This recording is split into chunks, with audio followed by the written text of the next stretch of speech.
안녕하세요. 저는 42살의 아들 하나 키우고 있는 여자입니다.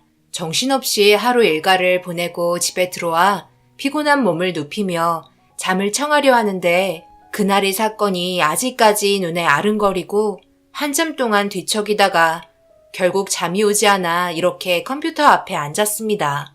아직까지도 저를 괴롭히고 있고 정신적으로 불안한 상태이기 때문에 처방받은 약을 먹고 있지만 그렇다고 좋아지는 것 같지도 않습니다.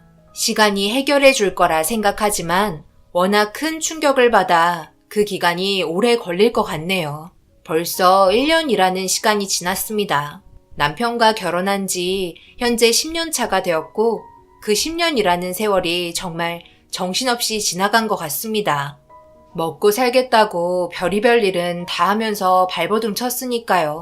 그래도 노력한 만큼 그 결과가 따라오는 건지 지금은 세 가족이 함께 지낼 수 있는 넉넉한 아파트에 들어왔어요. 제일 중요한 집이 마련이 되니 이제야 숨을 돌릴 수 있는 여유는 조금 생긴 것 같습니다. 남편과 결혼하겠다고 인사하러 처음 방문했을 때 그때의 기억을 아직도 잊을 수가 없네요. 처음 저를 위아래로 바라보던 시어머니의 시선은 상당히 따가웠고 마음에 들어하지 않는 눈빛이었어요. 그래도 처음 보는 얼굴이고 초면에 밝게 웃어주면서 맞아주는 게 아닌 마음에 들지 않는다는 표정을 하고 있으니 저도 솔직히 불편하긴 했었죠. 원래 불편하고 힘든 자리인데 그런 분위기를 더욱더 어둡게 만들고 있는 어머님 때문에 아무래도 결혼은 힘들겠다 생각하고 있었어요. 그때 남편도 어느 정도 느끼고 있었는지 어머님의 눈치를 보며 조심스럽게 결혼 얘기를 꺼냈고 말이 나오자마자 한심하다는 듯 저희 둘을 바라보며 일부러 저희가 상처받는 말만 골라서 하기 시작했습니다. 결혼하겠다고? 아들, 지금 네 입에서 결혼하겠다는 말이 나오니? 너 가진 게 뭐 있다고 결혼한다는 거야? 여태껏까지 놀고 먹고 똥만 쌌으면서 저축해놓은 돈도 하나도 없잖아. 결혼이 애들 소꿉 장난이니? 어느 정도 준비가 되어야지 뭘 하든지 할 거 아냐? 너희 형처럼 누구에게나 인정받는 직업을 가진 것도 아니고 공장에서 일하는 공돌이 주제에 결혼은 하고 싶은가 봐. 막내 아들이라고 금이야 오기야 키워놨더니만 부모 말 안 듣고 싸돌아 놀기만 하더니 결국 너 자신을 봐봐라. 기름 쩐내밖에 더 나니? 나는 결혼 허락해줄 수 없다. 집불도 없는 게 무슨 결혼이야. 결혼도 돈이 있고 안정된 삶을 구축할 수 있는 사람들만 결혼할 수 있는 거야.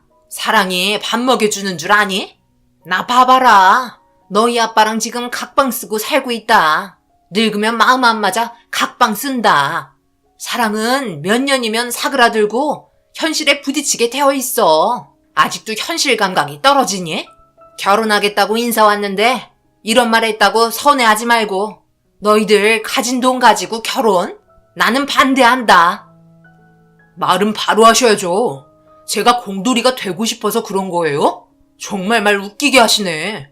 제가 왜 이렇게 살아왔는데요? 형이 장남이라고 전부 다 밀어주셨으면서 저한테 조금이라도 기대하셨어요? 금이야 오기야? 그건 형한테 해당되는 소리죠. 저는 아예 방치해놓고 키우셨으면서 바르게 자라길 바라신 거예요? 대학조차도 돈 아깝다며 안 보내주셨으면서 고등학교 졸업하자마자 바로 밖에서 일 시키셨잖아요. 형 뒷바라지 해줘야 한다면서요. 나중에 저한테 모든 게 돌아갈 거라면서요. 그런데 결혼하겠다고 말하니까 이런 식으로 나와요? 어머니한테 허락 안 받아도 저는 지영이랑 잘 살아갈 수 있으니 잘 먹고 잘 사세요. 모두가 모여있는 자리에서 어머님의 상처되는 말들이 쏟아져 나오면서 남편은 제 팔을 잡고 무작정 밖으로 끌고 나갔습니다. 그렇게 예사롭지 않았던 첫 만남의 시작은 저에게 아주 강렬하게 각인이 되었고 남편에게 전화가 왔지만 받지 않았어요. 그동안 남편과 만나면서 듣게 된 내용으로는 아주버님이 어렸을 때부터 머리가 상당히 좋아서 부모님께서 많이 밀어주셨어요. 그러다 보니 막내인 저희 남편은 찬밥 신세였죠. 아무래도 차별받아서 그런지 자존감이 많이 떨어진 상태로 자라온 것 같았어요. 그렇게 아주버님 뒷바라지 해주는데 남편도 한몫하면서 힘들게 살아왔는데 시부모님께서 알아주지 않다 보니 불만이 터지게 되었고 밖으로 돌게 되는 일들도 생긴 것 같았습니다. 그런 아픔들이 있는데 알아주지 않는 시댁분들이 너무하다고 생각되었어요. 결국 결혼은 그렇게 무산되는 줄 알았어요. 남편은 그때 이후로 집에 들어가지 않았어요. 가족들과 아예 인연을 끊기로 결정했는지 따로 살기 시작했습니다. 사랑하는 사람이 가족들에게 이용만 당하고 내쳐진 게 얼마나 가슴 아픈 일인지 처음 느끼게 되었고 그런 아픔을 가진 남편을 위로해 줄 수 있는 건 저밖에 없다고 생각했습니다. 그런 상황들이 남편과 저를 더욱더 사랑하게 만들었어요. 저희 집안과는 미리 인사를 드렸기 때문에 크게 문제될 건 없었습니다. 저희 부모님은 인성 바르고 저를 많이 사랑해 주는 것 같다며 좋아해 주셨거든요. 재산으로 본다면 집안 차이야 워낙 많이 나지만 그렇다고 저희가 밉보일 건 없었습니다. 사람의 마음이 더 중요한 거지 돈이 중요한 건 아니잖아요.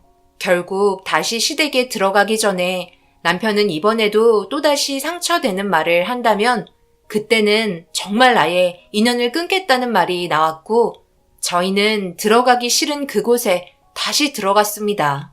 제발 좋게 좋게 모든 일이 순조롭게 해결되길 마음속으로 진심을 다해 기도했어요.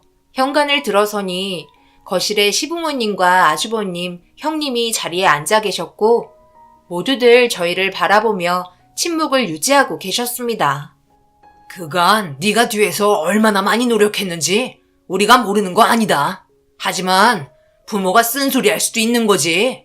그렇다고 앞뒤 안 보고 집 나가서 안 들어오는 건 잘못됐다고 생각한다. 너희가 정 결혼을 하고 싶다면 결혼하거라.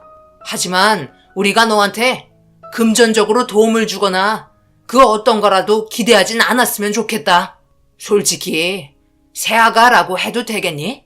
새아가 집안이 우리 집안과 너무 많이 차이가 나잖니? 금전적인 부분에서 우리의 요건을 맞출 수 없는 거 아니니?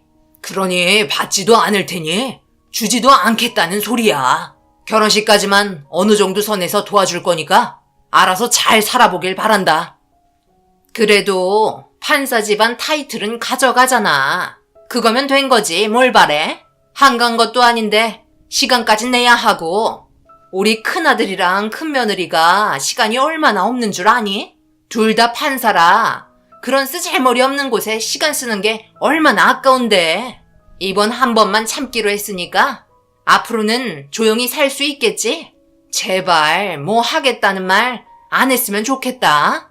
우리는 할 말 다 끝났으니 나가봐라. 우리도 저녁 먹으러 나가봐야 하니까. 알겠지? 그리고 너희 결혼하면 무슨 때돼도 오지 마. 그냥 너희들끼리 알아서 살아. 정말 너무한다고 생각했어요. 이렇게 대놓고 편애하는 건 아닌 것 같아 저도 모르게 표정 관리가 안 되더라고요. 이런 집안에서 도대체 어떻게 살았는지 남편이 오히려 대단한 것처럼 느껴졌습니다. 그냥 남편은 정말 내놓은 자식이나 다름없었어요. 아주버님은 할 말이 다 끝난 걸 알았는지 아무 말 하지 않고 자리에서 일어나 방으로 들어가셨습니다. 그 뒤를 따라 형님도 들어가셨고요. 아버님은 뉴스나 봐야겠다며 TV를 틀으셨고 시어머니는 외출 준비해야 하니까 더 이상 할 말 없으면 빨리 나가달라며 결혼하고 짐 빼야 하니까 최대한 빨리 정리했으면 좋겠다는 말을 하시곤 방으로 들어가셨습니다. 제가 다 눈물이 날 정도로 남편이 불쌍해 보였어요. 저희는 상견례도 하지 않았어요. 그럴 시간 없다며 결혼식만 빠르게 진행하자는 시댁 의견에 어쩔 수 없이 결혼식 때 얼굴 보며 인사드렸습니다. 저희 부모님이 먼저 시댁에 인사를 드렸는데 인사조차 받기 싫다는 얼굴 표정으로 억지 인사를 하셨고 결혼식이 끝나자마자 시부모님과 아주버님, 형님은 바로 결혼식장에서 나가셨습니다. 결혼도 끝이 났고 어머님이 말한 대로 더 이상 얼굴 볼 일 없을 줄 알았어요. 차라리 저도 그렇게 하는 게 속 편할 것 같았습니다. 남편 또한 인연 끊을 거니 신경 쓰지 말라면서 밝은 얼굴로 저희 집안과 친척분들께 예의 바르게 인사하면서 친근하게 다가갔어요. 그렇게 결혼식이 끝이 나고 작은 집이지만 둘이서 살기에는 부족함 없다고 생각돼 앞으로 잘 살아가야겠다는 다짐 하나로 정말 열심히 살아왔습니다. 처음에는 신혼여행 다녀온 다음 연락드렸었어요. 그런데 제 전화를 받기 싫으셨는지 받지 않고 계속 끊으셨고 저도 더 이상 연락을 드리지 않았습니다. 혹시나 이런 사소한 부분들 하나 때문에 남편이 욕먹을까봐 도리는 해야 할 것 같아서 전화 드렸었는데 아예 저를 차단까지 하더라고요. 한동안 시집 스트레스는 받지 않아서 저는 좋았어요. 그런데 속이 울렁거려 몸에 이상이 있는 걸 느끼게 되면서 검사를 받아보니 임신이라는 걸 알게 되었고 전화를 받지 않는 시모에게 초음파 사진을 한 장 보내드렸어요. 아버님에게도 사진 전송했습니다. 그러자 시어머니께 전화 한 통이 왔고 받아보니 몇 달 뒤 명절날이라 첫 명절은 그래도 가족과 함께 지내야 되지 않겠냐며 시간 내서 오라는 말이었습니다. 어머님께 전화 왔어. 이번 명절이 그래도 결혼하고 첫 명절이니까 참석은 했으면 좋겠다고 말씀하시네. 임신한 것도 알고 계시고. 누가 간대? 나는 안 갈 거니까 당신도 갈 생각 하지 마. 간다고 해서 좋은 말 하나 듣지도 못해. 지금 우리 잘 지내고 있잖아. 그렇긴 한데 괜히 당신 욕먹을까봐 그렇지. 가뜩이나 좋게 봐주시지도 않는데 나라도 좋게 보여야 하지 않겠어? 임신하고 출산했는데 연락 한 통 없었다고 난리치시면 전부 당신한테 뭐라고 할 테고 우리 남편이 그런 말 들으면 내 마음도 아프잖아. 그래서 그런 거지. 내가 봤을 때는 무슨 날 되면 찾아오지 말라고 하셨지만 명절날만큼은 참석하길 원하시는 것 같아. 제 입장은 아무리 등을 돌리려고 해봤자 가족이라는 인연을 끊기 쉽지 않다는 거 잘 알고 있었어요. 족쇄 같은 거라고 하잖아요. 끊으려야 끊을 수 없기 때문에 조금이라도 남편이 잘 보였으면 좋겠고 차별받지 않았으면 하는 바람이었습니다. 그렇게 첫 명절날 일찍 들어가 인사를 드렸고 시모는 바쁘게 명절 음식 준비를 하고 있었습니다. 형님은 소파에 누워 TV를 보고 계시더라고요. 아주버님은 누구와 통화를 하고 계셨고 아버님은 방에서 주무시고 계셨습니다. 저희가 집에 왔는데도 그 누구도 저희를 반겨주지 않았어요. 그런데 시모가 저를 보자마자 앞치마를 던졌고 와서 일손이나 거들라며 전부치는 뒤집개를 주셨습니다. 그런데 형님도 며느리인데 TV 보고 계시는 모습이 눈에 거슬리더라고요.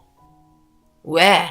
너는 주방에서 전부치고 있는데 큰 며느리는 소파에 앉아 TV 보고 있으니까 마음에 안 드니? 너도 대접받고 싶으면 판사 정도는 됐어야지. 얼마나 힘들겠니?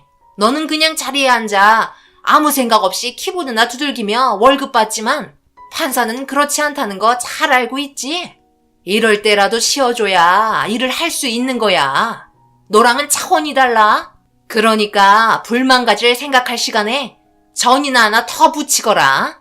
시간 없다. 오늘 큰며느리 사돈댁 가야 한다고 하더라. 얼른 보내줘야지. 너는 남아도는 게 시간이니까 저녁은 나중에 먹어도 되지. 여기 있는 전 전부 사돈댁으로 포장해서 가야 하니까 최대한 빠르고 정성스럽게 붙여서 차곡차곡 넣어두거라. 일 끝나면 주방에서 네가 그렇게 사랑하는 네 남편이랑 밥 먹고 들어가면 된다. 알겠지? 그리고 임신했다고? 뭐하러 임신까지 했니? 뱃속에 있는 아이한테 미안하지도 않아? 가진 것도 없으면서 가난을 대물려 주려고? 걔가 뭔 잘못이니? 우리 큰며느리처럼 판사 정도는 돼야 태어났을 때 축복받으며 앞길이 창창하게 열리지. 아유, 옛날부터 없는 것들이 자식들은 아무 생각 없이 막 싸지른다니까. 그게 왠 줄 알아? 자식들만이 낳아야 돈을 벌어올 거 아냐. 그래서 그런 거야. 시모의 말이 점점 심해지자 저도 모르게 시모를 째려봤고 그런 표정을 보더니 니까짓게 째려보면 어쩔 거냐는 시선을 주곤 주방에서 나가셨습니다. 살면서 이런 사람들 처음 겪어봐서 그런지 적응이 되지 않았고 정말 짜증이 나더라고요. 그런데 남편이 일손을 도와주려고 주방으로 들어왔어요. 저와 시모가 나눈 대화를 듣지 못했던 남편은 별 문제 없어 보였어요. 한참 동안 아주버님과 대화한 것 같았길래 무슨 대화를 했는지 물어봤는데 듣게 된 내용은 정말 충격이었어요.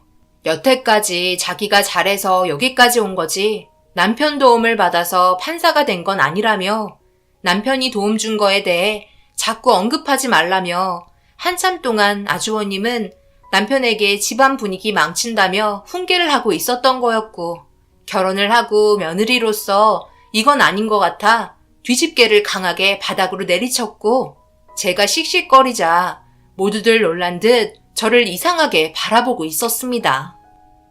형님은 이 집 며느리 아니에요? 왜 저만 명절 음식을 준비해야 되는 거죠?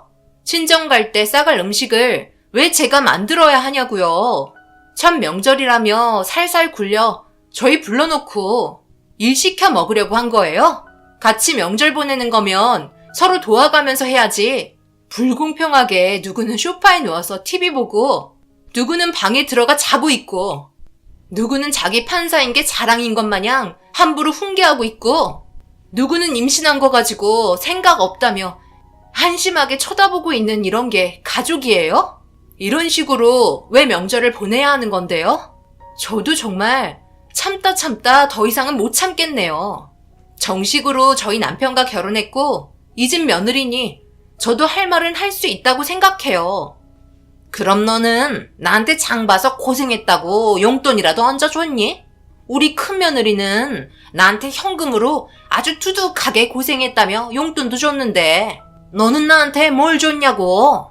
아, 임신? 그거 축하받으려고 온 거야? 너 임신한 거랑 나랑 뭔 상관이냐? 실질적으로 나한테 득이 되는 무언가를 줘야 내가 너를 이뻐하던 뭘 하든 할 거 아니야. 그리고 왜 자꾸 동등하게 취급받으려고 하는 거니? 집안 자체가 다르잖아. 제발 현실을 좀 받아들이거라.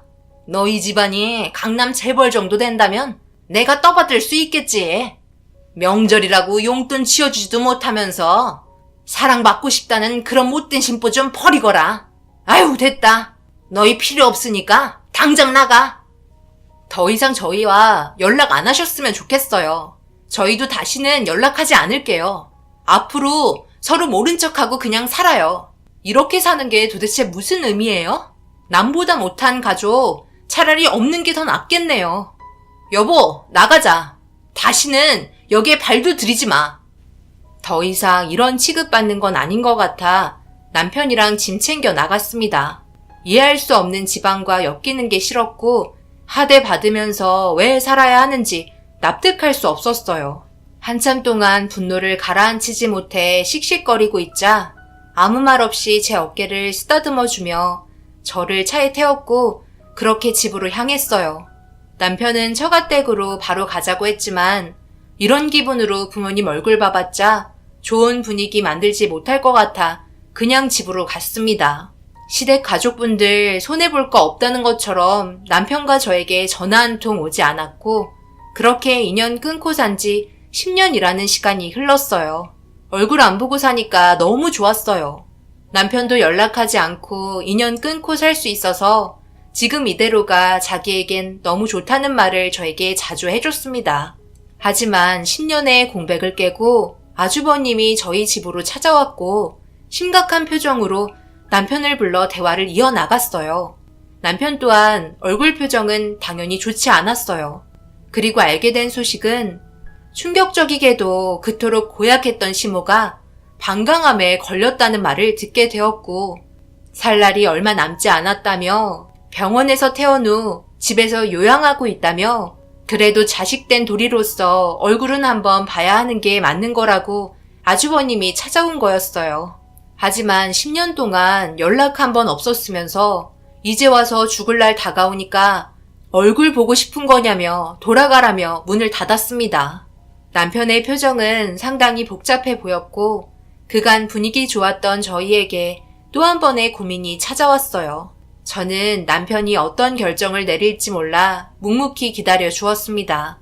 그날 한동안 먹지 않았던 술까지 먹는 모습을 보니 저도 기분은 좋지 않더라고요. 결국 남편은 시댁에 찾아가지 않았어요. 더 이상의 관계를 만들고 싶지 않은 것 같았습니다. 그런데 저희가 찾아가지 않자 시모가 화가 머리끝까지 올라왔는지 저희 집으로 찾아왔고 동네가 떠나갈 정도로 현관문을 두드리고 발로 차고 난리도 아니었어요. 갈 날이 얼마 남지 않아 눈에 뵈는 게 없는지 너무 막 나가시는 행동에 결국 현관문 열어드렸습니다. 10년 만에 보게 된 시모의 얼굴은 너무나 많이 달라졌고 온몸이 삐쩍 말라서는 눈뜨고 볼 수 없을 정도로 말이 아니었어요. 정말 오늘 내일 할 것 같은 느낌이었어요. 그런데도 성격은 여전했는지 남편을 보자마자 화를 내기 시작했습니다. 남편도 듣고만 있다가 시모의 어이없는 말에 화를 냈어요. 내가 죽어간다는데도 나타나지 않아? 내가 너희 집에 찾아와야 되겠니? 보자 하니까 나준 엄마를 배신해? 배신이요? 자식과 등진 게 누군데 그래요? 그리고 제가 어머니한테 찾아가야 될 이유가 도대체 뭐죠? 좋은 말도 듣지 않고 가봤자 일만 시켜 먹을 텐데 왜 가야 하냐고요? 여기까지 찾아올 체력이 있는가 보니까 아직 살만한가 보네요. 남편과 시모는 소리 높여 서로 다투기 시작했어요.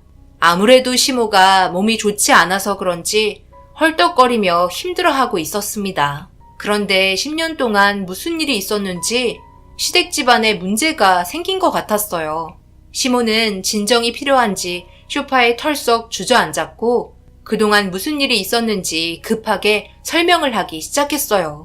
저희가 먼저 말을 꺼내지도 않았는데 많이 급해 보였습니다.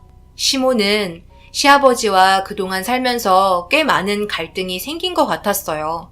시작부터 시아버지의 불만을 털어놓기 시작했고 알고 보니 꽤 많은 돈을 탕진한 것 같았어요. 큰 사업을 동업자랑 추진하다가 망했는지 그 충격으로 인해 동업자는 세상을 떠나고 엄청나게 많은 빚이 시아버지가 독박을 쓰게 되었고 시어머니가 그동안 살면서 모아둔 재산을 전부 가져가려 한다며 자기가 빨리 세상 떠나길 바라고 있다는 충격적인 말과 함께 현재 서로 별거 중이라면서 아주버님이 자기를 계속 구슬려 그 돈을 가져가려 한다고 돈 때문에 일이 상당히 복잡해진 것 같았어요. 자기가 세상 떠나기 전에 그래도 눈은 편하게 감고 싶다며 자기한테 상의 한마디 없이 무턱대고 동업해서 전 재산 다 날려놓고 자기 돈까지 뺏어가려 하는 거 저희 남편에게 주겠다며 시어머니는 그동안 저에게 잘못한 점들에 대해 진심으로 사과하기 시작했어요. 그러면서 한숨을 푹 쉬며 한마디 하시더라고요. 떠나는 마당에 내가 이런 말 한다는 게 무슨 의미가 있겠냐만 우리 아들 민철아 정말 미안하다. 네가 도와준 덕분에 우리 가정이 살 수 있었고 너의 희생 때문에 너희 형이 저렇게까지 발전할 수 있었단다. 뒤에서 금전적인 지원에 있어 한 푼이라도 아쉬웠는데 그 부분들 네가 채워주면서 우리 가족이 그나마 숨통이 트일 수 있었어. 그런데 네가 고생한 거 알고 있는데도 항상 받기만 하다 보니 너에 대한 고마움을 당연하게 생각하게 되었고 되려 불만만 많아진 것 같다. 정말 미안하다. 이렇게 잘 지내는 모습을 보니 과거에 엄마가 했던 모진 말들 전부 미안하게 생각한다. 나라도 그때 따뜻하게 대해줬어야 했는데 죽을 때가 되니까 못해준 것만 생각이 나서 그동안 연락을 할 수가 없었어. 너희 큰형은 아예 우리 집과 연락을 안 하고 있다가 최근 들어 내가 몸이 안 좋다는 소식을 듣고 자주 왕래를 하는데 아무래도 나보다 통장이 더 간절해서 그런 것 같다. 현재 모두가 내 적이고 돈을 탐내고 있단다. 오늘 우리 집에 갔으면 좋겠는데 너희한테 줄 것도 있고 언제 어떻게 내가 세상을 떠날지 모르기 때문에 시간이 많지가 않다.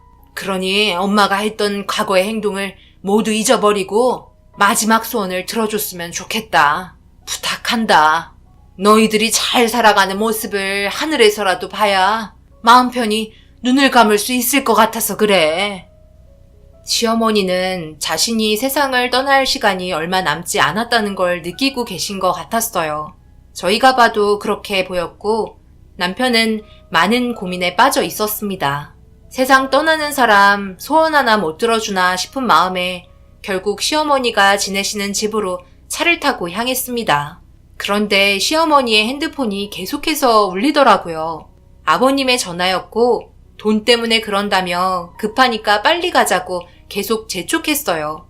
서둘러 시모의 집에 도착해 현관문을 열려고 하는데 갑자기 시어머니는 배를 움켜쥐셨고 엄청 고통스러워 하시면서 힘겹게 현관문을 열었어요. 저희에게 몸을 기댄 채 부축해드리며 들어가려고 하는 순간 쓰러지셨고 일어나지 못하셨습니다. 너무 갑작스러운 상황에 남편은 시어머니를 안은 채 바로 차에 올라탔어요. 제가 운전을 하고 병원으로 향했습니다. 시어머니는 너무나 위급한 상태였고 병원에 도착해 수술실로 들어갔으나 끝내 숨을 쉬지 않으셨습니다. 그런데 이 소식을 들은 시아버지가 저희를 갑자기 고소했어요. 요양해야 될 사람을 저희가 정신적인 쇼크 상태로 만들어 세상 떠나게 했다며 소송을 걸었고 말도 안 되는 일로 인해 법적으로 싸워야만 했습니다. 부모가 자식을 상대로 소송을 걸 거라곤 생각하지 못했어요. 아무래도 시어머니가 가지고 계신 돈 때문에 이렇게까지 행동하는 것 같았습니다. 결국 저희도 법적으로 준비하게 되었고 왜 저희가 결백을 주장해야 하는 건지 전혀 이해되지 않았어요. 일단 시어머니의 장례가 우선이기 때문에 절차대로 장례식이 진행이 되었고 남편은 장례가 끝이 나고 어머님 집으로 들어갔어요. 여기저기 정리가 하나도 되지 않은 집을 청소하고 있는데 어머님 방 화장대 위에 편지 한 통이 올려져 있더라고요. 그리고 그 안의 내용은 시모의 유서였습니다. 시어머니가 소유하고 있는 재산을 전부 저희 남편에게 주겠다는 말이었어요. 편지 내용을 같이 읽고 있다가 통장이 어디 있는지 알 수 있었고 통장 안에는 7억 정도의 금액이 저축되어 있었습니다. 그런데 그 순간 갑자기 여러 사람이 시어머니 집에 들이닥쳤고 남편의 팔목에 수갑을 채우며 충격적인 말을 꺼냈습니다. 시아버지가 저희 남편을 고소했어요. 그 이유는 시모의 재산을 남편이 탐내려고 저지른 행동이었다는 말도 안 되는 내용이었고 손에 통장을 들고 있는 모습을 보자 딱 걸렸다며 현장 체포했다고 전화를 하고 있었습니다. 말도 안 된다며 난리를 치자 일단 경찰서에서 조사를 받자고 연행되었어요. 너무 황당한 상황에 경찰에게 설명을 하면서 유서까지 보여줬는데 시아버지는 저희 남편이 잡혔다는 말을 듣자마자 달려와서는 시어머니의 유서까지 조작된 거라며 계속해서 거짓말을 하셨어요. 결국 이 문제 때문에 남편이 아주버님께 전화했지만 놀랍게도 자기는 모르는 일이라며 자기 이미지가 있는데 가족끼리 다투는 것까지 참견해야 하냐고 전화를 끊으셨고 형님에게 다시 전화를 했지만 10년이 지나고 나서 돈이 욕심나니까 도움 청하려는 거냐며 아무것도 도와줄 수 없다면서 끊어버렸습니다. 너무나 황당했었죠. 우리 아내가 떠나려고 하니까 재산 때문에 접근한 겁니다. 제가 이런 사실 하나 모를 것 같아요. 어떻게 된 게 장례가 끝이 나자마자 집에 들어가 통장을 꺼낼 수 있겠어요? 전부 계획적이 아니면 납득하기가 힘든 상황이네요. 아비는 제가 자식 잘못 키운 죄로 대신 벌을 받아야겠지만 그렇게 한들 자식이 자기 잘못을 뉘우치겠어요? 지금 당장 징역 10년은 때려야 할 것 같네요. 감히 자기 엄마의 재산을 노리고 접근해? 불효자 같은 놈. 시아버지의 말도 안 되는 내용들에 경찰은 전적으로 시아버지를 믿고 있었고 남편은 그게 아니라며 부정하고 있었습니다. 이 문제 때문에 법적인 다툼까지 이어졌고 재산 문제로 저희가 휩쓸리게 될 거라곤 전혀 생각하지 못했어요. 변호사를 선임해 아버님의 말도 안 되는 거짓말에 대응하기 시작했어요. 역시나 모든 상황을 알고 있어서 모든 내용이 번복되지 않고 안정되어 있었지만 시부는 모든 진술이 일관성이 되지 않았고 결국 거짓으로 판명돼 역으로 고소를 당하고 말았어요. 남편은 시아버지를 절대 용서하지 않았습니다. 그런데 저희가 알지 못했던 또 다른 사건이 있었고, 금전적인 문제 때문에 시어머니는 아버님께 몹쓸짓까지 당하며 지내고 있었어요. 어머님 집을 정리하다가 나온 녹음된 내용들에 결국 징역을 살게 되었고, 자신의 잘못을 전부 인정했습니다. 독박 쓰게 된 엄청난 빚 때문에 스트레스 받아서 그런 거라며 돈을 제때 줬으면 절대 그러지 않았을 거라고 변명을 하고 있었어요. 온 집안이 순식간에 무너지고 있는 모습을 뒤에서 지켜보는데 그동안 힘들게 싸워봤자 한순간에 무너질 수 있다는 걸 알게 되었습니다. 아버님의 사악한 모습 때문에 정신적인 충격을 너무 크게 받았는지 지금까지도 그날의 기억들이 쉽게 지워지지가 않네요. 그리고 최근에 아주버님과 형님이 결국 이혼까지 했더라고요. 아무래도 불안정한 가정 환경에 놓이자 형님 집안에서 입김을 불어넣은 것 같았습니다. 아무래도 이미지가 중요한데 아버님의 행동이 안 좋은 소문을 유발하고 있었던 것 같았습니다. 온 집안이 풍비박산 났지만 되려 저희는 서로 더욱더 끈끈해졌고 지금 현재까지 아주 잘 살고 있네요. 시모가 남겨둔 통장은 아직까지 일단 가지고 있습니다. 어떻게 해야 할지 고민 중이고 생각이 좀 더 필요할 것 같아요. 저희 재산이 되었으니 저희가 알아서 해도 되지만 그동안 살면서 별의별 일이 너무 많았기 때문에 큰돈이 들어왔는데도 마음이 편하지 않네요. 저희 부모님은 저희 남편이 그동안 고생한 보상이라며 마음 편히 사용하라고 얘기하고 있습니다. 앞으로 저희 가족에게 더욱더 좋은 일들만 가득했으면 좋겠어요. 이 글을 끝으로 더 이상 과거의 기억들 때문에 힘들지 않았으면 좋겠습니다. 제 사연 들어주신 분들 오늘 하루도 항상 응원하겠습니다. 감사합니다.